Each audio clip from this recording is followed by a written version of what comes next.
The unveiling. The vast expanse of space surrounding Earth's solar system buzzed with diplomatic tension. After only 70 years since humanity's first faster-than-light jump, the United Earth Coalition had managed to secure a precarious position among the Galactic Confederation, 17 advanced civilizations that had dominated interstellar politics for millennia. Most of these species regarded humans as curious upstarts at best, dangerous primitives at worst. Captain Ilara Voss stood on the observation deck of Luna Station, watching as construction drones swarmed around the massive vessel taking form in Earth orbit. The UEA's Harbinger was unlike any ship humanity had ever built, sleek, elongated, with none of the typical weapon arrays or defensive bulwarks that characterized military vessels. Yet its sheer scale had sent waves of concern throughout the Confederation. "Admiral Koshiro wants an update on our departure timeline," said Commander Dax Riley, her executive officer, joining her at the viewport. The tall, dark-skinned man had served with Ilara for 15 years, one of the few people she trusted without reservation. "Tell him we launch in 36 hours, Ilara replied, her eyes never leaving the ship, whether the diplomats like it or not. "The Exarathi delegation is demanding another inspection," Dax said, his face reflecting the station's ambient blue lighting. "Third one this month. Let them look. They won't find what they're searching for." The Exarathi were crystalline entities that had mastered quantum manipulation, while humans were still hunting with stone tools. Their hive mind ambassador, a collection of glittering shards arranged in humanoid form, had been particularly vocal about the destabilizing potential of the Harbinger project. Hours later, Ilara escorted the alien delegation through the cavernous interior of her new command. The Harbinger's central chamber, what would be the bridge on a conventional vessel, defied easy categorization. No weapon stations, no tactical displays, just curved, flowing surfaces that responded to touch with ripples of soft light. "I see no significant armaments," the Exarathi collective vibrated, its crystalline form refracting light across the walls. "Yet your vessel's power generation exceeds military grade by orders of magnitude." "The Harbinger isn't designed to destroy," Ilara explained. "Its purpose is more transformative. Transformation through force is still conquest," the Exarathi countered. "The Confederation has monitored your species' communications. We know your military refers to this as humanity's ultimate weapon." Ilara smiled slightly. "And so it is, but perhaps not the weapon you imagine."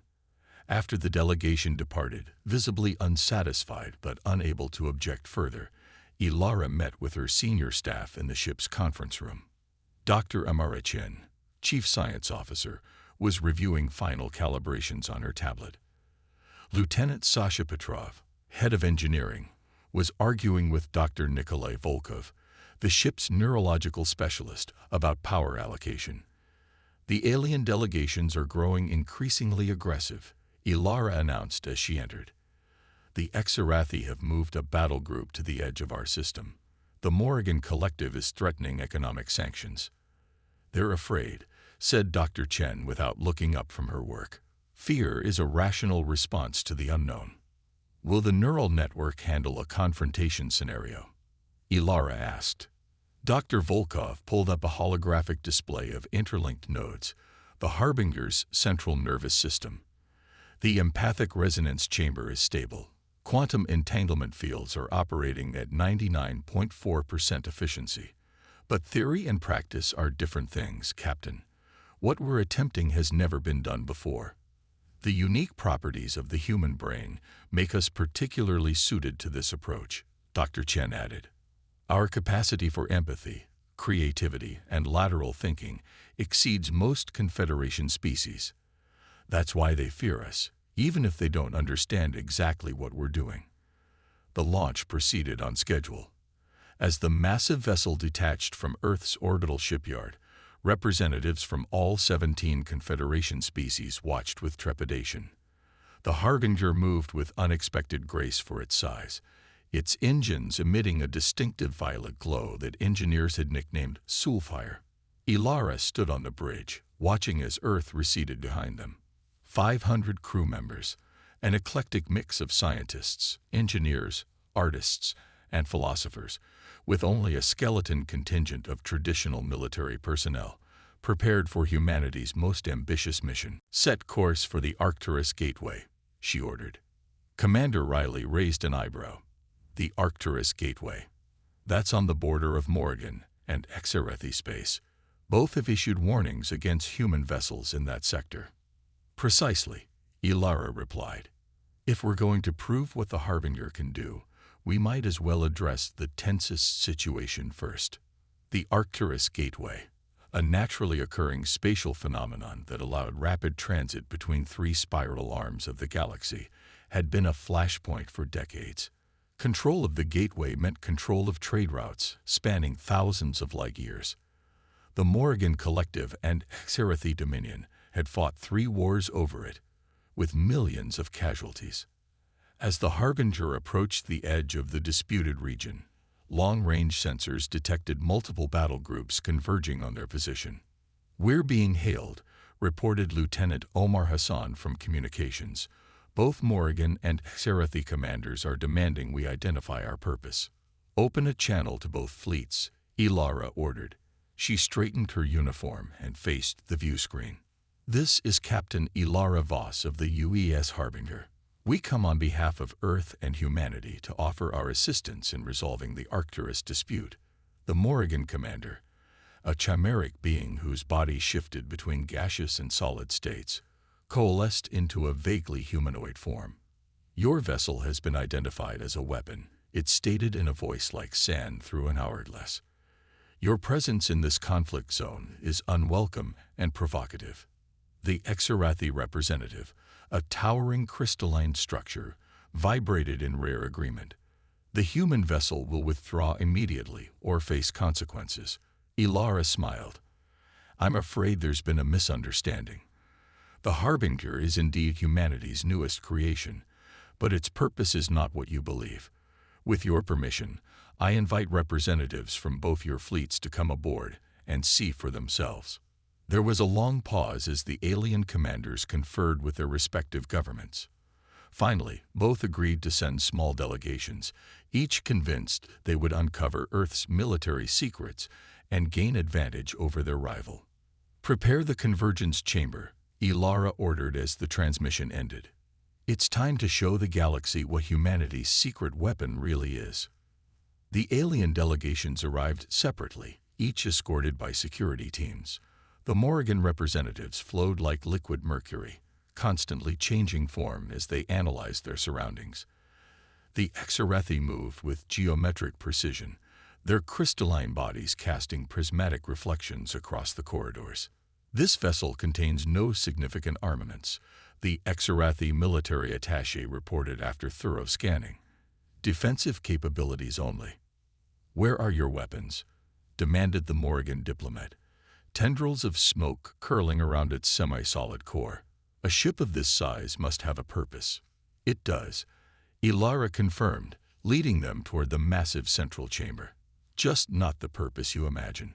The doors to the convergence chamber slid open, revealing a space unlike anything the aliens had ever seen. The vast circular room contained no obvious technology, no control panels or visible equipment. The walls, floor, and ceiling seemed to be made of a material that shifted and flowed like liquid while remaining solid underfoot. At the center of the chamber was a simple raised platform. "What is this?" the Morrigan diplomat demanded. "This," Ilara said with pride, "is humanity's ultimate weapon." At her gesture, Dr. Chen activated the chamber.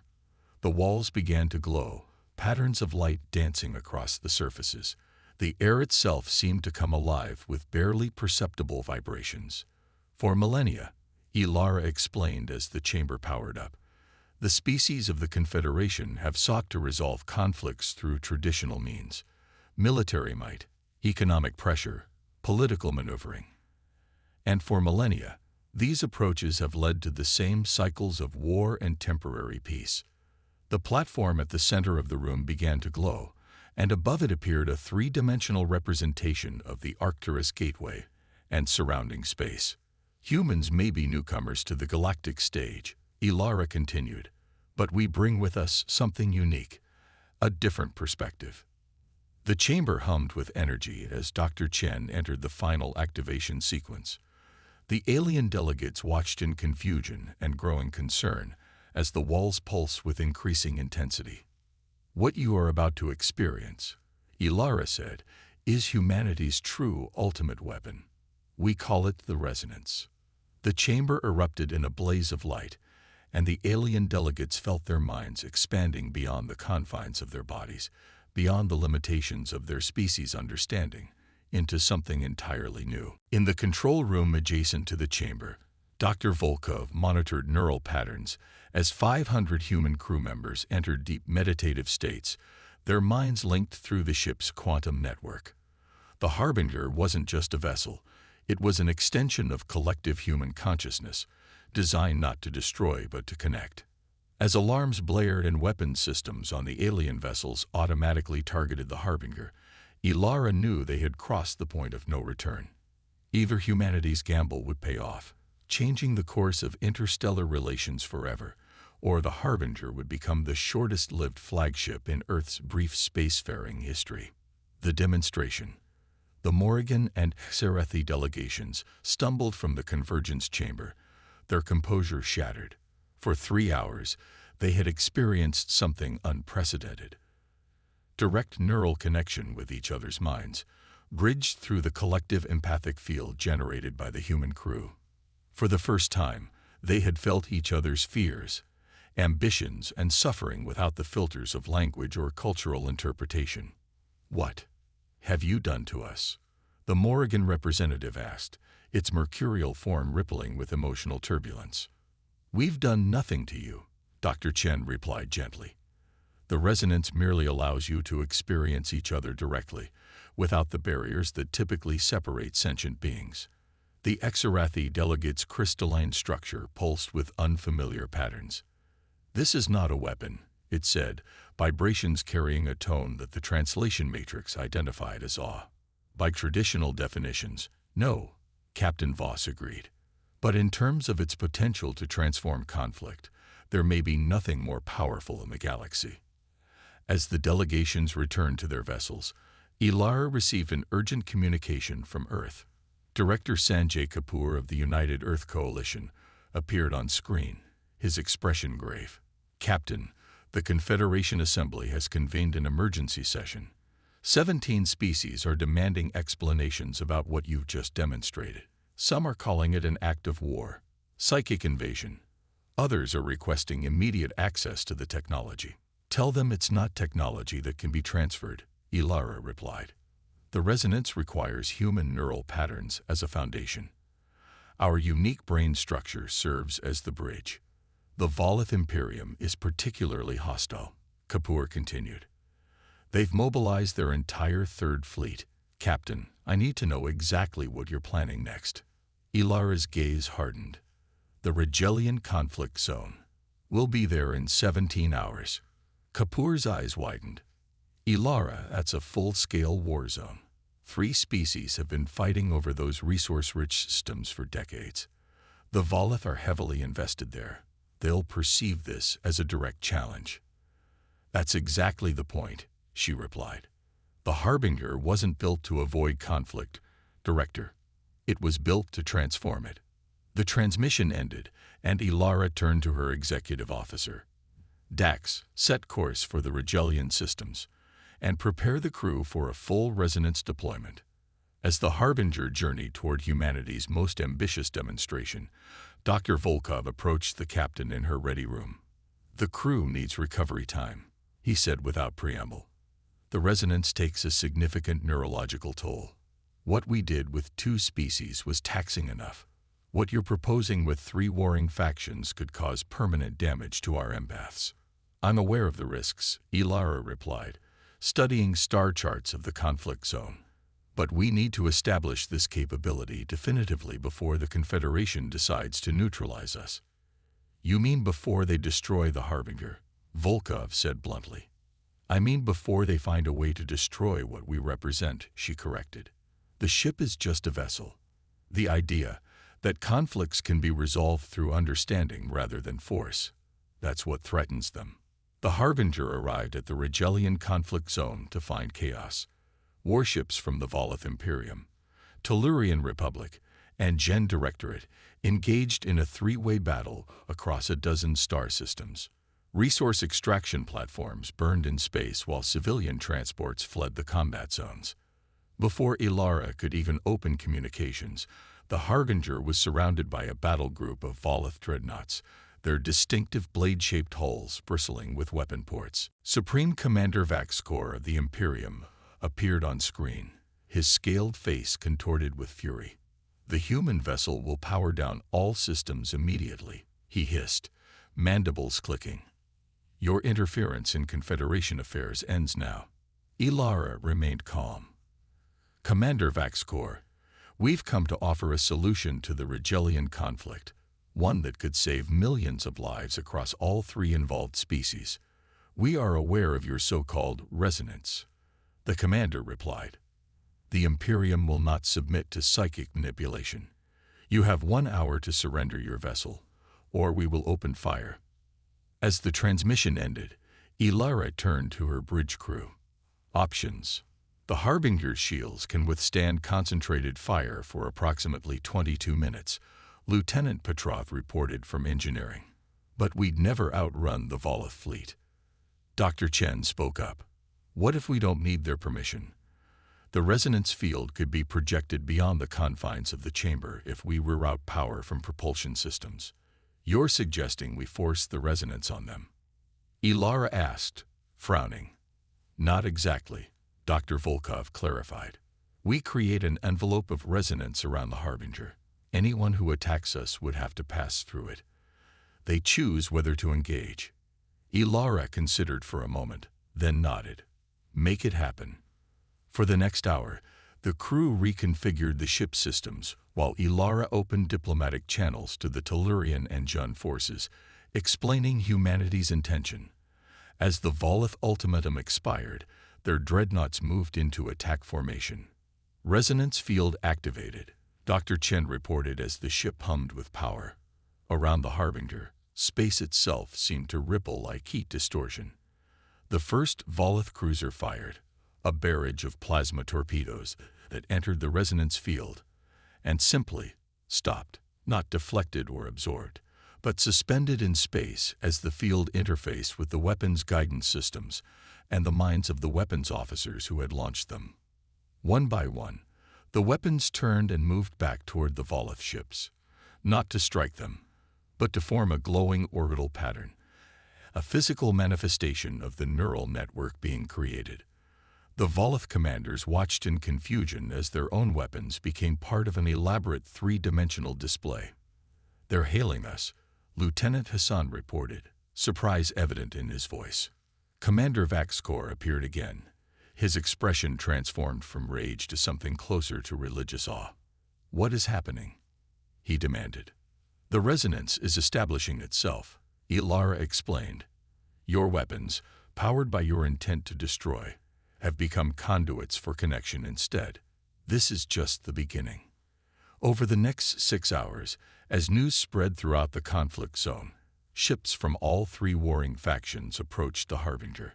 Some came to attack, others out of curiosity, but all who entered the expanding resonance field became part of the growing network. Weapon systems across the zone fell silent as crew members found themselves unable to fire upon beings whose thoughts and feelings they could suddenly perceive. In the Harbinger's convergence chamber, 500 humans maintained the field, their minds working in concert to bridge the neural gaps between species that had been killing each other for generations. The strain was enormous. Several crew members collapsed from the effort, but the field held. 3 days later, representatives from the Volith, Tellurian, and Gen met aboard the Harbinger to sign the first peaceful resource-sharing agreement in the history of the Rigelian systems. The document acknowledged the unprecedented nature of the negotiations, facilitated by what they termed the human empathic intervention. As the delegations departed, Ilara received a priority communication from Earth. Director Kapoor's face appeared, looking simultaneously exhausted and exhilarated. "Captain, the Confederation Assembly has voted. By a narrow margin, they've approved the continued operation of the Harbinger, with certain restrictions. You're to be escorted by observers from 3 neutral species at all times." "Reasonable enough," Ilara replied. "There's more," Kapoor continued. 7 species have formally requested human assistance with long-standing conflicts in their regions. The Exarathi are proposing a permanent resonance facility at the Arcturus Gateway. Ilara smiled for the first time in days. And the Volith, still officially protesting, but their delegates are already discussing terms for a second Harbinger-class vessel to address their border dispute with the Cygnus Alliance. When the transmission ended, Ilara found Commander Riley waiting for her. "Was it worth it?" he asked quietly. 12 crew members with permanent neural damage. 2 may never wake up from their comas. Ilara's expression sobered. "Ask me again in a year, when the death toll from these conflicts would have reached into the millions." She gazed out at the stars. Humanity's entry to the galactic stage was always going to be disruptive, Dax. We're too different, too empathic, too creative, too willing to take risks. The Confederation feared us because they sensed that difference without understanding it. And now they understand, she said simply. The Harbinger isn't the ultimate weapon because of what it can destroy. It's the ultimate weapon because of what it can create. As the massive ship turned toward its next destination, news of the human empathic intervention spread across subspace communications networks.